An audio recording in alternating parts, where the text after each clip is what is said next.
Hello and welcome back to another video. If you're new here, my name is Sophia and I am a film and TV freelancer and I am obsessed with all things personal finance. And I wanted to do a video today on a mid-year reset. I cannot believe how quick the first 6 months of this year has gone. It is already into July and I am just freaking out at how quick it's gone, but I have achieved a lot and I've done a lot in the first 6 months, so I'm really excited about that.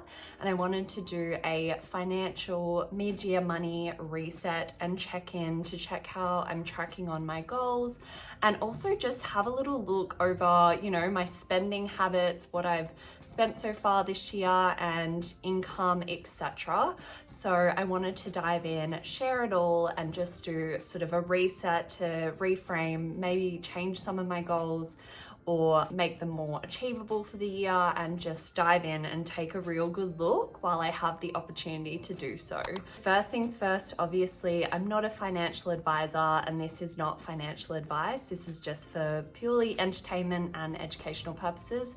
So if you are looking for specific advice, please speak to someone professional in the realm of financial advice. Anyway, so with that said, I will dive straight into, reflecting on the past 6 months that have happened so far in 2025. So the past 6 months have been pretty huge. I did start the year off living in Sydney because I was doing a TV series job over there for 5 months. So that was partially in 2024 and also in January and February for 2025. I was there for the whole of those 2 months, and then I moved back to Perth on the 1st of March and I went to Japan for a snowboarding holiday. I worked on another TV series here in Perth, which was really nice to be based in, at home for a few months. And then I finished that one on the 31st of May. And then I went to Spain for 2.5 weeks. I only got back last weekend on Saturday. So I've only been back for, less than a week, and that was just a magnificent holiday. I am so blessed to have done 2 international trips already this year.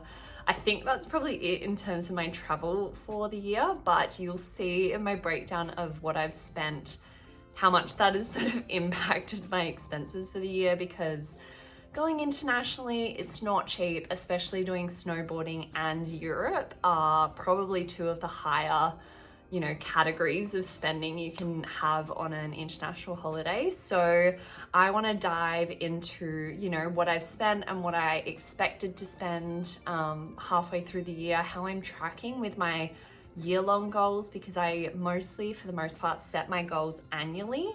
I don't really set, mid-year goals by any means, but I think I can sort of break down my annual goals and see how I'm tracking along with those. Let's go over the goals first. So I have a few annual goals, and so I will just sort of tick through them and see how we're tracking with my mid-year spreadsheet. So I do have a spreadsheet that I use religiously. I've used it for a few years now. I'm absolutely obsessed.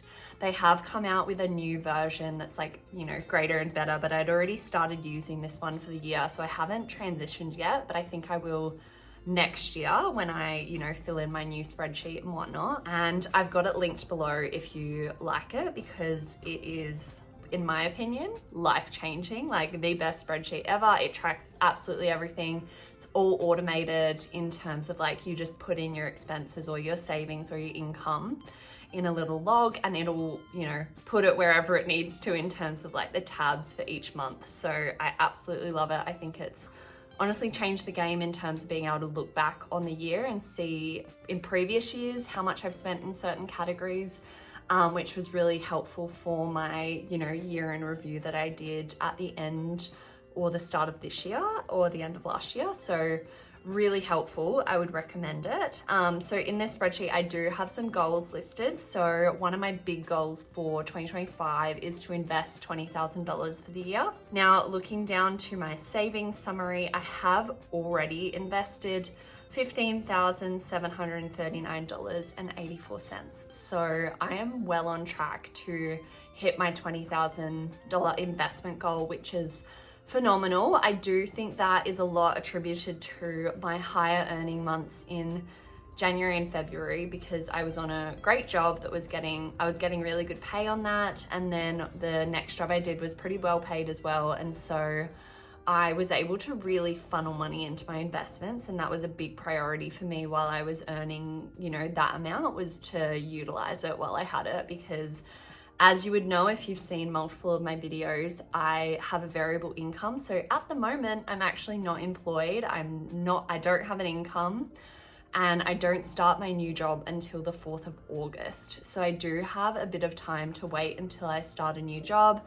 And it's quite a few weeks off. I think it's, you know, 2 months almost off work, which is not ideal, but I've spoken about it in a previous video, how I prepare for these downturns of work and how I, you know, don't let it impact my long-term goals. I have another goal to hit 150K net worth. So if you have seen, you know, I did a net worth video about how much my net worth is at 27. I did that in, I think, December last year. I'm now 28. And I think I'm well on track. I do track my net worth monthly, and looking at my net worth at the moment, it did go down a little bit because I have obviously spent a lot of money on my holiday. But it's gonna go up again because they are adjusting our HEX debts. I think that'll go into effect at the end of this month. And it will reduce by 20%, which is going to be enormous in terms of my net worth and my liabilities, because my HEX debt is my only liability at the moment. And it really impacts my net worth because my HEX debt is huge, because I did a master's degree. So love that for me, but it will drop down. So it will bump me up, I think, to my 150K net worth potentially next month or the month after, which is really exciting to hit that so soon. So I will just see how we go with that. I will keep track of it.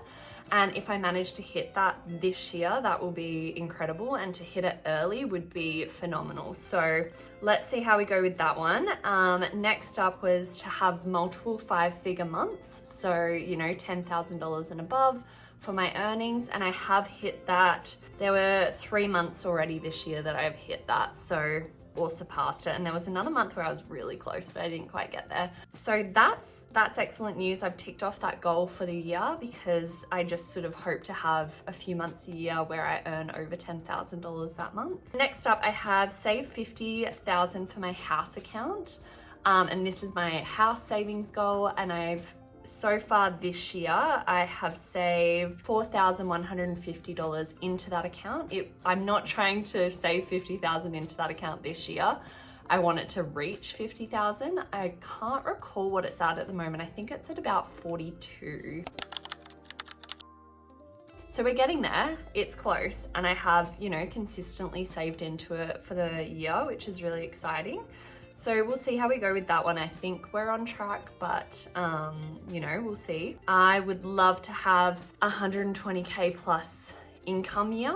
I surpassed this last financial year. I think that was definitely due to my Sydney job because that paid so well and was kind of the biggest driving factor for that income spike for that financial year. So we'll see how we go for this calendar year. Having 2 months off obviously isn't ideal to reach that goal, but you never know. And then I've got make $3,000 from my bank interest. This is pretty well on tracks. Yeah, I think I will do this, to be honest, because it should just keep growing if I keep saving into it. And I've already, at this 6-month point, I've already made $1,874.76 from my bank interest, which is phenomenal. We love that passive income. So that is looking like it's on track. And then I also wanted to make $2,000 from dividends. And so far this year, I've only made $500 from dividends, but I will literally in July, I have about $400 of dividends or $500 of dividends coming in to my investment accounts. So that will obviously double, and then who knows, at the end of the year it might be more juicy, we'll see. That I think is it for my sort of financial goals for the year. So I think I'm pretty well on track for meeting most of them. I try not to set absolutely unachievable goals, because I think there's nothing worse than, you know, getting to the end of the year and realizing you didn't achieve any of them. So we're at a good spot, which is really great. So I think in terms of what went well for me in the past 6 months financially, I think I was very consistent with my investments. I was consistent with my saving and preparing for time off like I've got now. And I was overall pretty intentional with spending my money in line with my values. So we'll take a look at what I actually spent, because I might change my tune on that, who knows? And we'll see how we're looking in terms of what I've actually spent for the year so far. So let's dive into that now. Okay, I'll quickly rattle through my fixed expenses, which are like, you know, my bills and all of those sorts of categories. So rent, I've spent $5,625 so far this year, which is on track because my rent is consistently $850 a month. And then I've paid $568.54 for Fitstop, my workout class. I had it paused for the first 2 months of the year, and then I also paused it while I was in Spain, and I think also in Japan. They're really great at pausing it for me, which is good. So I haven't spent where I haven't used it, which is awesome. Apple iCloud, that one's annoying, $89.94 for the year so far. Google One, $18.93. The Wilderness Society is one of my donation spots.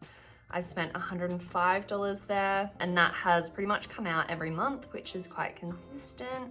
Greenpeace is the same. I've spent $100 there. I donate $20 a month. I think January I missed the payment or something. And then we've got bank or raise fees. I've spent $18. That is, I don't actually have any bank fees anymore. I think my bank wiped it, which is awesome.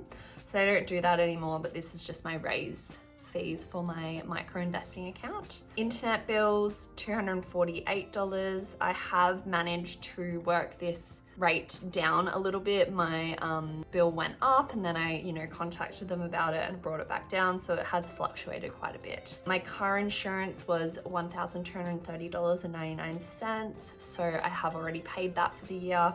That came out in March, and so I expect that every March annually, and so I set aside money into a sinking fund for that payment, and it does go up each year.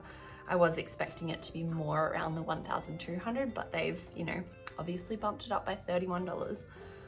Electricity, I've only spent $146.11 so far. We have had some incredible credits from the state government, which has been awesome, and I think we're going to have more for the end of the year, which is great because it's so cold here in Perth at the moment. So I have been using the heater, so that will be great because I don't really want to be whacked with a massive electricity bill. Health insurance, I spent $428.13 so far. That's in line. It's stayed pretty well the same fortnightly. I just pay. I spent $393 on my phone bill. I spent a lot in June because of being overseas. So I spent, I think, an extra $80 for the international roaming packs. I had to do 2 of them, which was kind of annoying, and they were $40 each. So kind of annoying to have to do that. So that has made it be more than what I would ideally want for the year, but alas.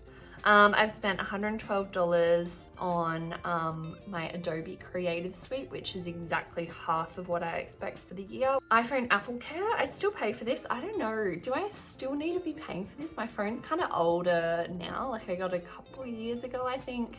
$83.94 is what I'm paying for that so far, which is, it looks like it's exactly half of what I would expect for the year, which is great. Apple Fitness, I was using this in Sydney because I love their treadmill workouts, so I have spent $29.98. I'm not currently paying for this subscription anymore. That was just sort of at the start of the year when I was using that in the gym there. And then streaming subscriptions, I did sign up to Apple TV for a few months, and that has been $11.97 so far. That's for 3 months. I probably will cancel this soon, but my boyfriend and I just really need to finish Severance because we started it and we've gotten through quite a lot of it, but we haven't finished it yet, so we need to do that. I've paid for my Dropbox fee, which honestly I think is a fucking scam. I hate Dropbox so much. But that's $290 for the year, and I feel like I have to pay for it because I do use it for work sometimes, but I don't use it that much, and I delete stuff off it, but it still makes me upgrade to like have more storage. I don't, it's honestly a scam, I swear to God. And then other subscriptions, $8.99. I think that was for CapCut initially. I have Irregular Bills was $99.99, and that was for the Rise app, which is the Rise and Conquer podcast app, which has like meditations and, you know, guided pep talks and stuff on it, which is really great. And I use that sometimes, and they were doing a good sale, so I signed up to it. So those are all my sort of annual and monthly bills, and they are all pretty much on track. I would love to know anyone's opinion on whether I should still be paying for my iPhone Apple Care. Should I cancel this? And then also about the Dropbox. Does anyone have any tips on how to actually like delete stuff and then have it give you more room so that you don't have to just keep buying more space? Because that seems dumb to me. So yes, let's go into my more variable expenses and see how we're sitting there, because that's where things start to get a bit interesting. So we've got fuel is so far $644.99. So it's about just over $100 a month, which is pretty on track with what I would expect for fuel to cost.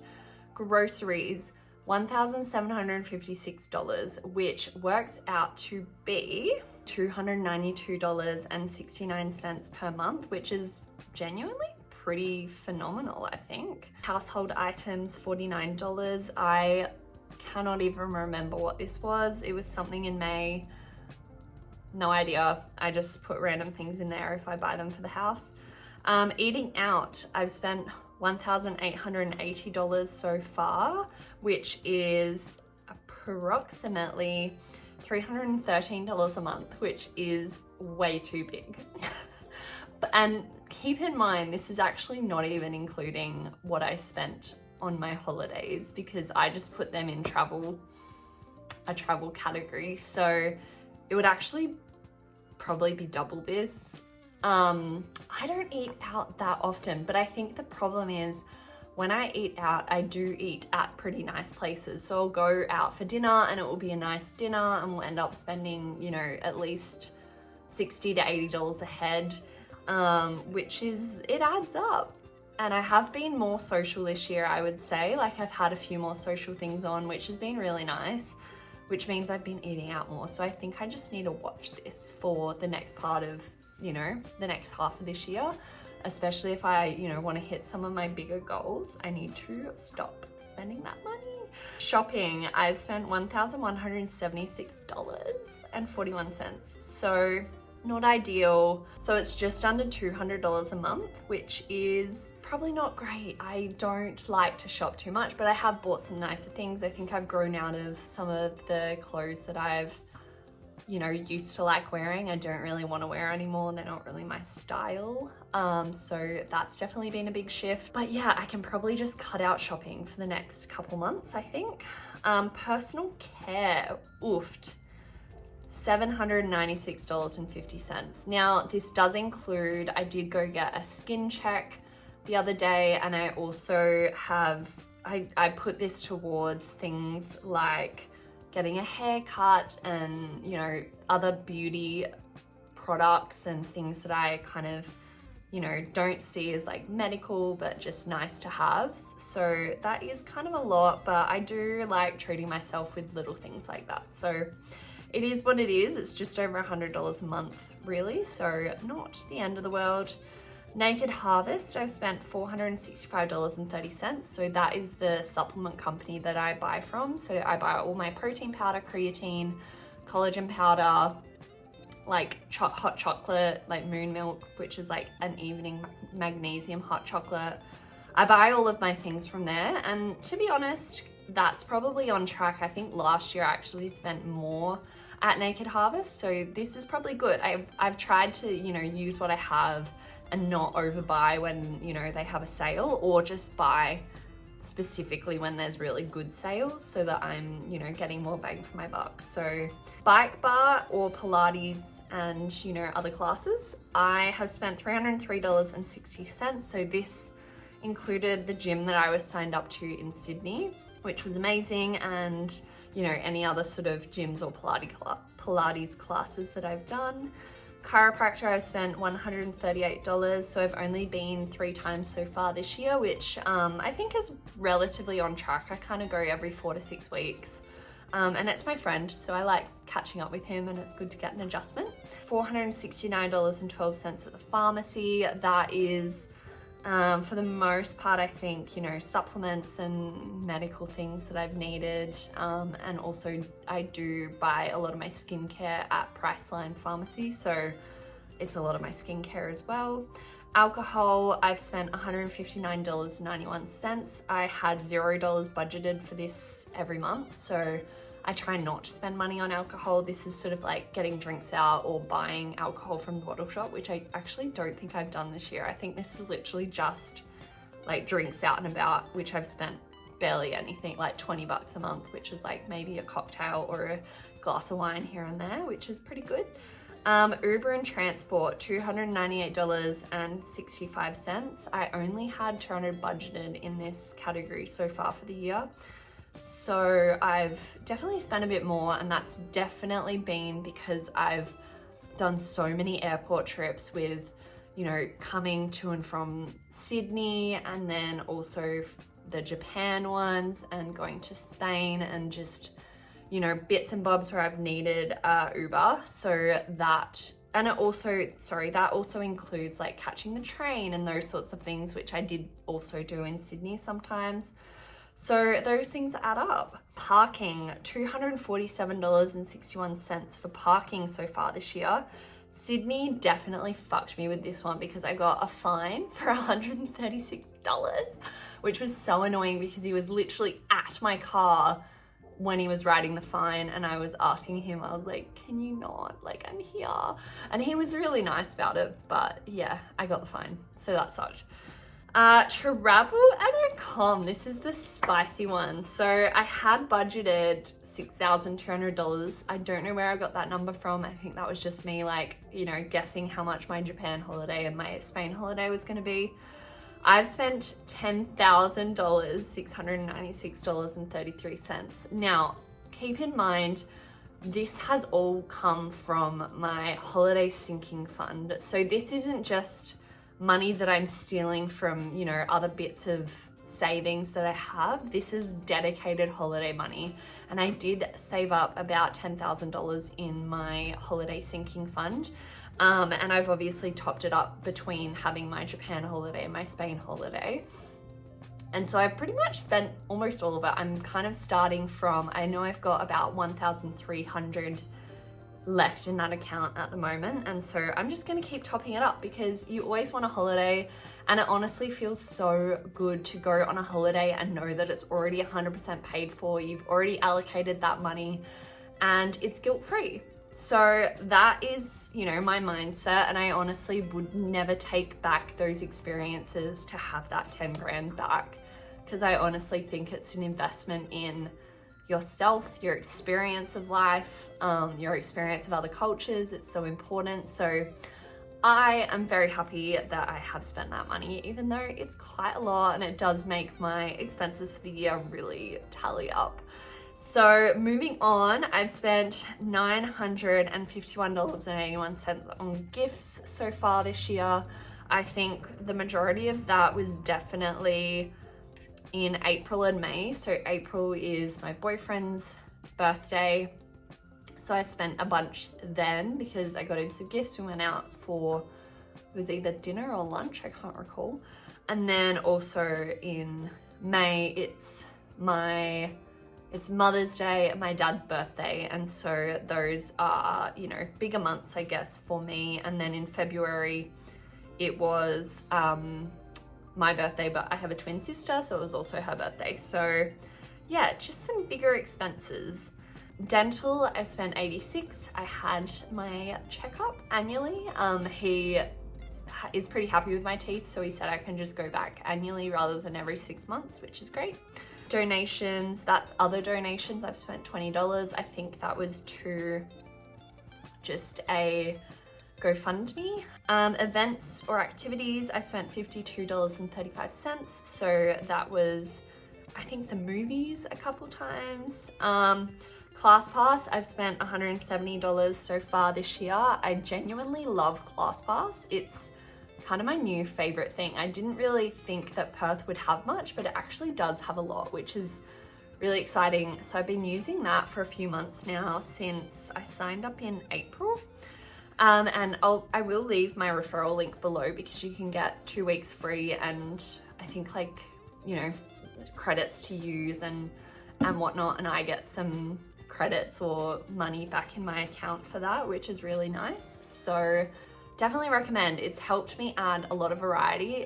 It's so much cheaper than doing like signing up to a Pilates studio, because that is insanely expensive. Whereas like with ClassPass, I can do 5 Pilates classes a month for $59, which is a lot more affordable than signing up to a studio. Miscellaneous coming in hot. Why is that so expensive?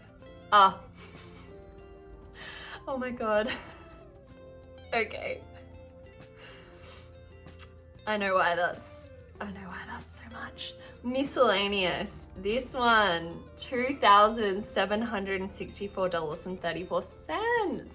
That one is a juicy one, and I completely forgot I put this in that category. Is I bought a camera. I bought a Fujifilm camera. It's beautiful. It is an XS20. I love her.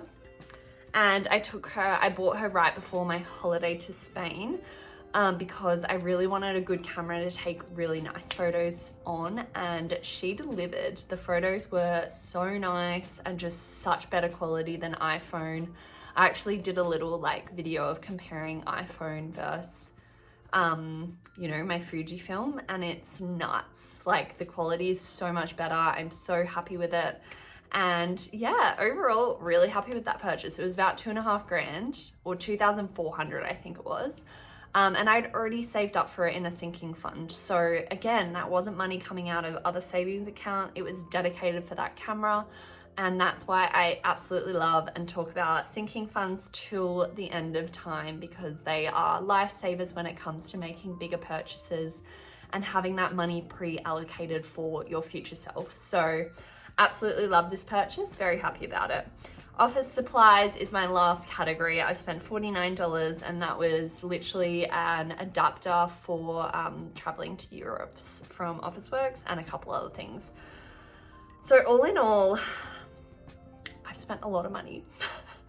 I've spent $23,175.93. Keep in mind, 10,000 of that is from my trips. So if I didn't go overseas twice, it would be like, you know, 13 grand, which is honestly pretty good if you're staying home and not traveling overseas, in terms of expenses. So that is a lot of money. I don't expect this to, you know, double this year, even though we're halfway through. I obviously think, you know, I'm local for the rest of the year. I'm not traveling to internationally, I don't believe. Who knows what will happen, but yeah, I think I'll be able to keep that pretty low because I'll be on a job soon, and then I don't spend much money while I'm on a job because I'm so busy. So I think if I can keep my, you know, total expenses for the year under $40,000,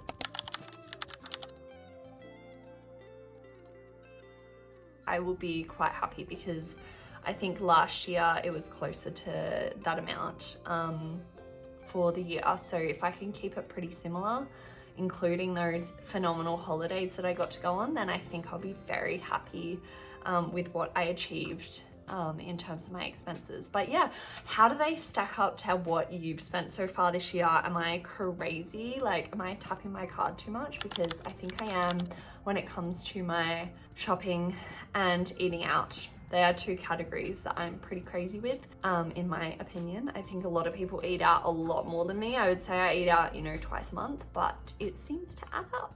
So yes, that is all for my bills and expenses. Okay, so talking about my income for the year, this is sort of a gross number. I just wanted to give this a mention because I think obviously it's important to know that I'm not just like dipping into negatives to spend this much money. This includes things like dividends, which don't actually come into my account, but they go into my investment account. They are reinvested. My total income for the past 6 months is $63,159.22. which is great. And that definitely is attributed to, I had some, close to $15,000 months in January and February. So a lot higher income months, those 2 months. And then, for example, June, I only earned $4,804. And obviously some of that went to tax.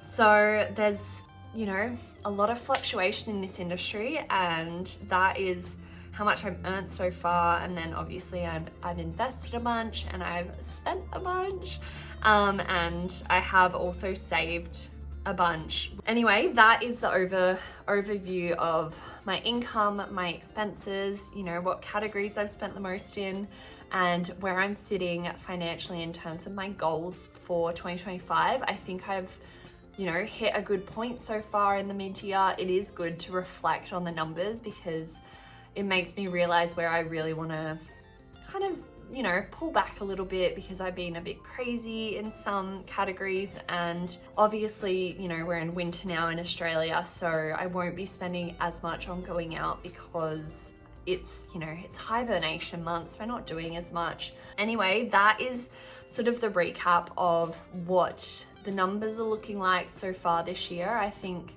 to be honest, I'm pretty happy with them, and to have had, again, 2 big holidays is phenomenal. Okay, so looking ahead to the final 6 months of the year, I think I really just want to focus on hitting those bigger goals, like my net worth. If I can manage to hit 150K, that would be phenomenal. I would also love to continue doing monthly money check-ins and just sort of having a look at my goals, filming it and talking through my thought process for that month. I'm not sure if I'll do one for July, to be honest, because it's such a grim month in terms of like not having any income, so I don't really have much to play with. But let me know if that might be helpful for someone out there who's also having a month where they have 0 income, because you might like to see how I sort of juggle that and where I get my money from for the months when I have no money coming in. So yeah, that's kind of what I'm looking towards for the rest of the year. And I would also love to continue pushing myself in terms of creating other avenues of income. So doing these videos is really exciting for me because I really enjoy it. I love talking about personal finance, and I don't really get the opportunity in my personal life so much because friends don't always want to talk about money. They're not that interested in it, especially some of my friends just don't care. So that's really exciting. I do want to continue doing this. Thank you so much for watching this video. If you enjoyed, please let me know in the comments below, or like, and remember to subscribe if you like these types of videos, because it really supports my channel. And also I love to see other people that are interested in personal finance as well, because I think it is such a taboo topic to talk about, especially as a female and someone in the arts that has a variable income. Yeah, I hope you enjoyed, and I hope to see you for the next video. Thanks so much. Bye.